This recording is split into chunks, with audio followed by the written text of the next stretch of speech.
Hello folks, welcome back. We are looking at the Players Cup Regional Qualifiers Week 1 stream. This is our third day of going back over this recording, or going back over the VOD, looking at all these games. And today we are looking at the third game that was streamed between Graham, Amadee, and Jayden Casserly. So far, the games have been pretty interesting. We've seen two Psychic Spam teams focusing on Indeedee with Psychic Terrain and paired with Hatterene and Alakazam to really utilize Expanding Force. We've seen two different strategies to kind of counter that. In our first game with Phil Nguyen, Galarian Wheezing with its neutralizing gas was used, but it ended up kind of biting Phil in the back a little bit as the opposing Porygon 2's download ability boosted its special attack through the roof. In the second game, we saw just how powerful Tyranitar is with that dark typing against Psychic Spam. So, today, we're looking at Graham, Amadee, and Jayden Casserly. Let's see if we have any Psychic Spam or some other interesting techs in this match. All right, let's get into it. So here we see we're looking at the side of Graham, Amadee.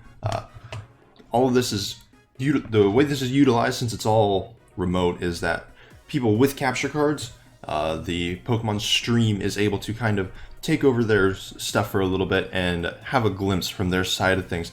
So from Graham, we see Incineroar and Whimsicott. That's probably going to be a pretty common lead. We see Incineroar is an extremely popular Pokemon, and Whimsicott's Tailwind is so useful. On the other side, we see Alolan Persian, and Porygon Z. Alolan Persian, a really useful support Pokemon. It's fast, and it has the move Quash, which can make any other Pokemon move last. I believe it also has access to Fake Out, as well as Taunt and other good support moves. Porygon Z here, its adaptability max strike off of the Hyper Beam is going to kill just about anything. Whimsicott uses Protect, keeps that Taunt or Fake Out at bay from the Alolan Persian. Incineroar uses Fake Out, really making sure that Whimsicott is just staying alive. The critical hit here could be important. Here we see that Porygon Z max strike coming out. This Incineroar is going to be taking so much damage. It manages to stay alive. It is certainly bulky. Incineroar's speed and Whimsicott's speeds fall. For Whimsicott, that doesn't matter too much due to priority, but Incineroar's speed might be important. So here we see the Tailwind coming in. Incineroar will likely be faster than both Porygon Z and Persian after this, although that speed drop could make things a little bit more difficult. Now, Porygon Z did not get the chance to set up at all with like a nasty plot or anything, which definitely limits its damage output a little bit. We could certainly see Incineroar switch out here. I'm sure that's something that Jayden would be thinking about, particularly with a move like Parting Shot or something. Here we see Persian go ahead and using Foul Play. That speed drop was important, and even with the Tailwind, both of Jayden's Pokemon are faster than Incineroar. Whimsicott goes down to its Sash, which, it stays alive, can use a Taunt, if Graham wants to switch it out, save it for another Tailwind later in the game. That is absolutely a thing he can do. But now, both of Graham's Pokemon are super, super low. The special attack drop on Porygon Z will be important, but both of Jayden's Pokemon are pretty much healthy. This is going to be a tough one for Graham's back Pokemon, unless they can deal effectively with Porygon Z. Now we see this Snarl again. Getting another attack drop on Porygon Z would be good. It would almost force it to switch out. Here we see Graham has U-turn. As we said, those switching options are there, and Graham's U-turn is in place of what a lot of people have with Parting Shot, but it does damage, and has a little bit more coverage for Incineroar, even though Incineroar is not usually the strongest attacking Pokemon. Whimsicott uses Dazzling Gleam. The Tailwind does make it faster than Porygon Z and Persian. The critical hit here could be important, and it is super effective on Persian. We see Persian eats its berry, goes up to back above half. And the Foul Play comes out again. Incineroar goes down. No chance to use the U-turn. We're gonna have to see what Graham brings in here. This will be Porygon Z's last turn of Dynamax, so this speed drop won't affect anything that Graham has in the back, and Porygon Z will be out of Dynamax at -1 special attack. Cinderace will be pretty quick. Tailwind is still up, and Braviary is actually another potential Tailwind setter. That's very interesting that Graham brought 2 different Tailwind setters to this particular game. But as we can see here, it might be important. Whimsicott and Incineroar were at least able to take some chips out of Porygon Z and Alolan Persian, which is not always the easiest thing to do. And Persian's berry has been eaten, and now it's Graham's turn to Dynamax. Cinderace Dynamaxing is at least as terrifying as Porygon Z Dynamaxing. And Braviary's attack stat is nothing to scoff at. Unless Porygon Z has something like Thunderbolt, this might be a little bit scary. And so Cinderace Dynamaxing, as we said, or I'm sorry, it is Dynamaxing, not Gigantamaxing. So this gives Graham the options if Graham has Fire-type moves like Pyro Ball. It gives Graham the option to set up Sun instead of going for the ability to avoid redirection. Porygon Z here uses Protect, a little bit understandable. Cinderace Max Knuckle coming out, Libero activating. This attack stat boost is going to be huge. Into the Persian. Persian goes down. Braviary and Cinderace get buffs to their attack stats. Once again, as I said, Braviary's attack stat is pretty scary on its own, as well as Cinderace's. These 2 Pokemon are going to be doing a ton of damage to what Jayden has in the back. Brave Bird comes out into the Protect. That almost, honestly, I would say that might be better for Graham, because now Graham can probably just Max Knuckle with the Cinderace into the Porygon Z, and it would take it out. Now, of course, Togekiss coming in, Follow Me redirection support is always great. Max Steel Spike, though, certainly going to be good. We see Brave Bird coming out again. I did see a rock move on that Braviary, which is which is interesting. That almost seems like it's an answer to Togekiss, but we can imagine that Cinderace is faster than Braviary, and that it's guaranteed to be taking out Togekiss more often than not. It's very, very hard for Togekiss to survive a +1 max Steel Spike from a Cinderace. Here we see Goodra. Now, Goodra normally carries a Assault Vest. Its defense is pretty solid. We'll see if it can deal with Braviary's Brave Bird. We'll see how much damage that does. It could be a lot, depending on how the EVs stack up. Togekiss taking 50%. Braviary is going to get its attack off with no redirection. And both of these Pokemon get a defense boost. It might not be that important. Both Togekiss and Porygon Z are special attackers. Brave Bird comes out, deals so much damage to Goodra, although the recoil is not great for Braviary. Okay, so on Goodra, instead of an Assault Vest, we do see another berry, Citrus Berry, triggers. And so now Cinderace, once again, trying to take out that Togekiss. And so there we see, so Braviary doesn't actually have Tailwind. This is an offensive Braviary with Brave Bird, Close Combat, Rock Slide, and Protect. That's extremely interesting. Most often you see Braviary as kind of a bulky offensive Tailwind setter. Here we see Togekiss goes down. Porygon Z is going to be coming in. And once again, those defense boosts might not be the most important thing in the world. They're definitely not going to matter too much against Porygon Z. And now Porygon Z is coming in without the Snarl, decreasing its special attack. Brave Bird comes out. This is almost guaranteed to take out the Goodra, and it goes down. Critical hit. This is going to be a good chunk of recoil again on Braviary. But now it's a +1 Cinderace and a +1 Braviary, both with super effective fighting type moves against this Porygon Z. It's going to be hard for Porygon Z to deal with both of these Pokemon at the same time with how powerful their attack stats are. Graham is actually opting that both Pokemon go with non-fighting type moves. Cinderace mostly just, well, you see, it doesn't particularly matter. As we said, their attack stats were huge. All right, let's get back. So that was a very interesting kind of last few turns. That Goodra really wasn't able to do too much. It came in, it took one hit, it took two hits, it didn't even get a chance to attack. And we kind of saw the speed, even outside of Tailwind, of both Braviary and Cinderace.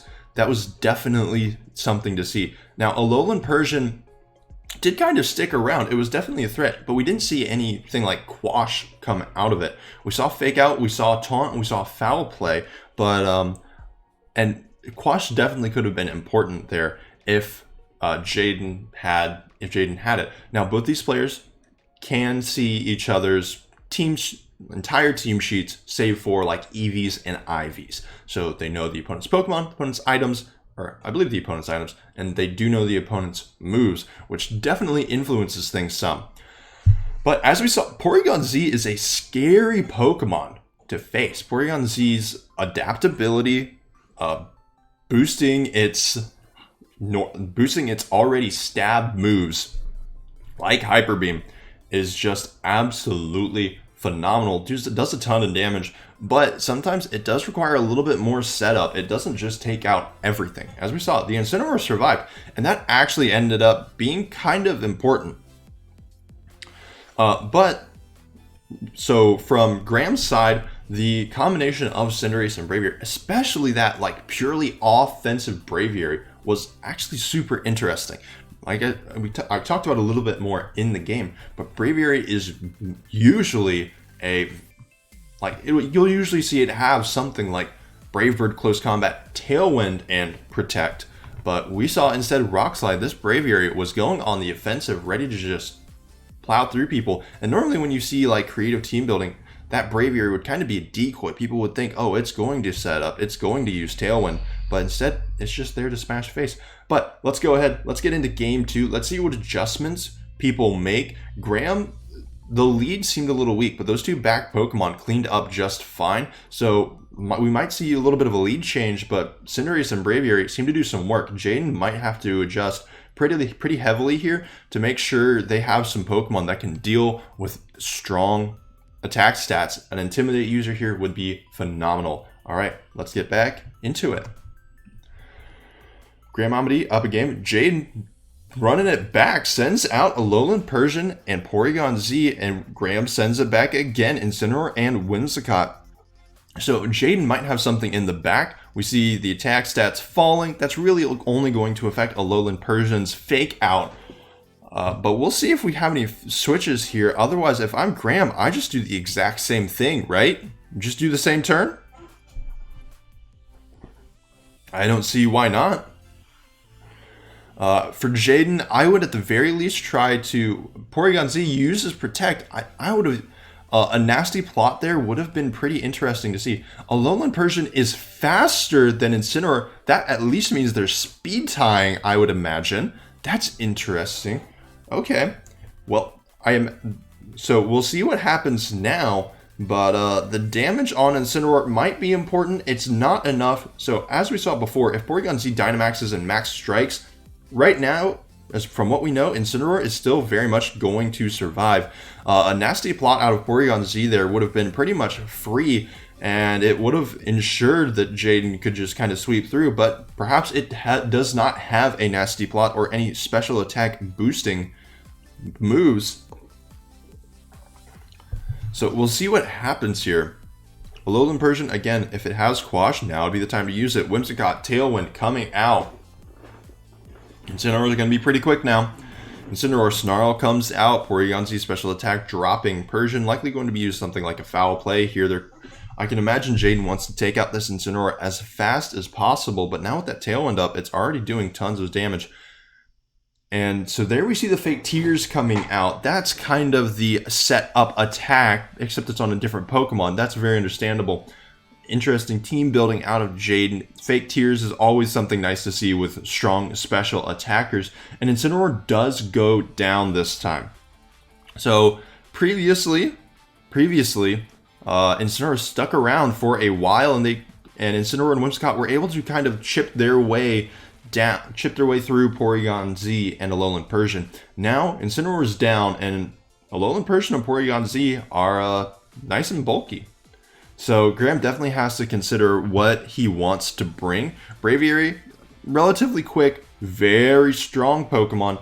Don't know if it's going to be able to survive a fake Tears adaptability max strike, but with Tailwind up, it can probably do a ton of damage. Oh, and Braviary is Dynamaxing with a max guard, Dazzling Gleam on Porygon Z and Persian. I love Graham's team here. Braviary is not a Pokemon that, I would normally consider as a Dynamax target. Once again, normally it's a support Pokemon.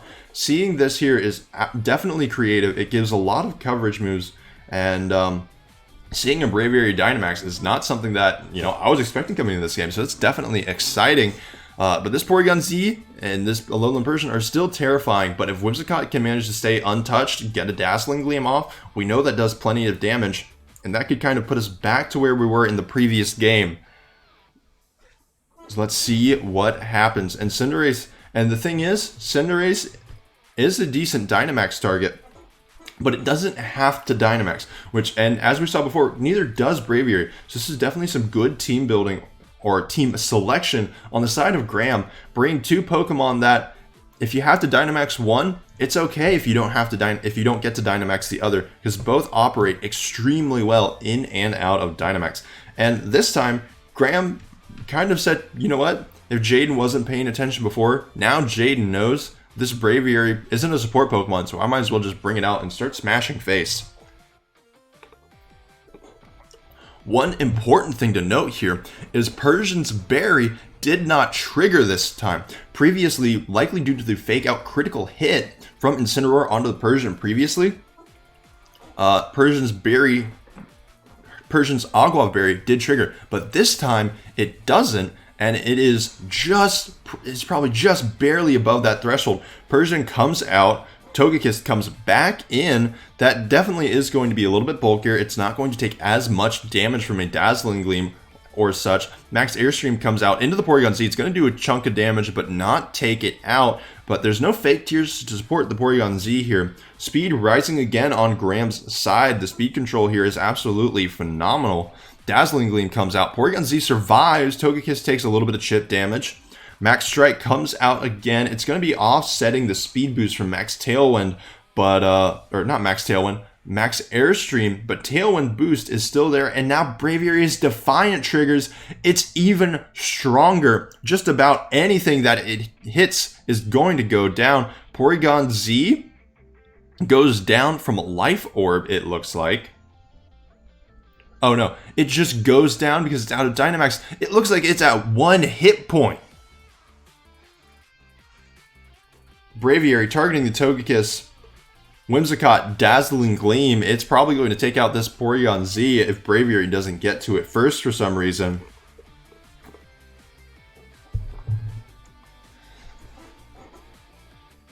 Braviary putting in so much work here. Togekiss using Protect. It will help a little bit against these max moves, but with the boost that Braviary has, this is still going to be doing a good chunk of damage, about 1/3, putting Togekiss down to 1/2, raising the speed yet again.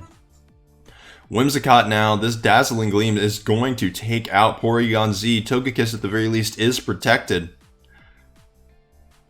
Now whatever Jayden has in the back, along with Alolan Persian, is going to have to deal with what I believe is a +2 or +3 Braviary and a Whimsicott, as well as whatever Graham has in the back, which we know is Cinderace. Jayden doesn't.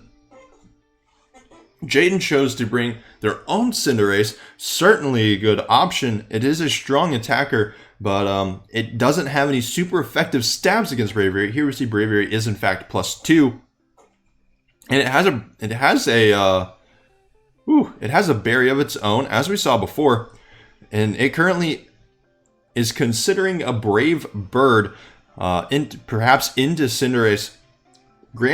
Again, as we said, Graham's Cinderace currently is going to be sitting next to a full hit point Whimsicott. Protect coming out of Braviary. I wouldn't be... And Togekiss using Follow Me, kind of wasting a turn a little bit, but there's not much Togekiss could do in this situation. Cinderace uses Pyro Ball into the Braviary, and Whimsicott gets a Dazzling Gleam off just for free again. It doesn't do a ton of damage, but any little bit counts, especially if it comes down to a Cinderace 1 versus 1. Rock Slide here. Once again, Braviary could very well be faster than both of these Pokemon. It likely is, with Tailwind still being up and the speed boost from Max Airstream. Rock Slide is going to be doing plenty of damage to both of these Pokemon. Could very well take out Togekiss and almost take out Cinderace. It'll be extremely close, if not just... And Togekiss uses Protect here. Cinderace might just drop down to 0 if it doesn't get the chance to move first. Rock Slide comes out. Does it get a miss? Togekiss protects itself. Rock Slide hits. This is going to do so much damage to the currently fire. Cinderace is down. It's a Togekiss versus the world. Graham hasn't even revealed Cinderace in the back. Togekiss versus Cinderace is a matchup I'll take any day of the week. This Braviary did so much work. Alolan Persian is out. It doesn't have a phenomenal attack stat though. It likely has Fake Out. Double Protect coming out of Graham absolutely makes sense. Make sure Fake Out doesn't get to do any tricky shenanigans here. Alolan Persian and Togekiss at extremely low hit point totals. And once again, full hit point Cinderace, full hit point Whimsicott. That alone would be terrifying enough. Here we see the Fake Out going into Whimsicott. Air Slash coming out of Togekiss once again into the Whimsicott. But Braviary... Brave Birding into the Togekiss. You almost imagine that just a Rock Slide here at +2 attack Braviary could easily handle both of these Pokemon. But Graham chooses to go for the, in my opinion, cooler move in Brave Bird. And Whimsicott clicking that Dazzling Gleam again. Togekiss uses Protect. It's sticking around as long as it can. Brave Bird comes out into the Togekiss. Whimsicott is going to use Dazzling Gleam. This Persian is not going to be able to survive, and it didn't even get a chance to eat its berry, just staying above that threshold barely. And now, finally, we'll see what happens if Jayden wants to try to play this out. It is going to be very difficult. Graham using Brave Bird, Dazzling Gleam once again coming out of Whimsicott, and the battle is canceled. So, there we go. That was game 3, and we saw a really creative Pokemon, or coming out of Graham. Braviary put in so much work in that second game. Defiant is phenomenal in the face of max moves, particularly stuff like Max Strike, and stuff like Max Dragon that lowers attack stats, all that stuff. Absolutely phenomenal. And, I said... Perhaps Jayden wants to bring something with Intimidate to try to at least deal with Cinderace, but Braviary kind of neuters that idea before it really even gets going because of that Defiant ability. And as we said before, Braviary, it's a relatively bulky, fairly fast Pokemon. It generally has good stats, but that attack stat is definitely something to keep in mind. And seeing it get boosted by stuff like Max Knuckle, seeing what happens when Max Strike hits it, it was absolutely phenomenal. Such a cool Pokemon. Graham takes the match pretty handily, 2-0. Great play from Jayden as well. Tomorrow we're going to be looking at the 4th match in the Players' Cup. Today it was the Oceania Winners Bracket Round 2 again. So we'll see what happens tomorrow. We'll see what region we are in. We'll see if we move on to a winner's bracket round 3 or potentially our first loser's bracket game. We'll see what happens. But thank you very much for watching. Be safe, be smart, and make wise decisions. Have a good day. Oh, that was the wrong button.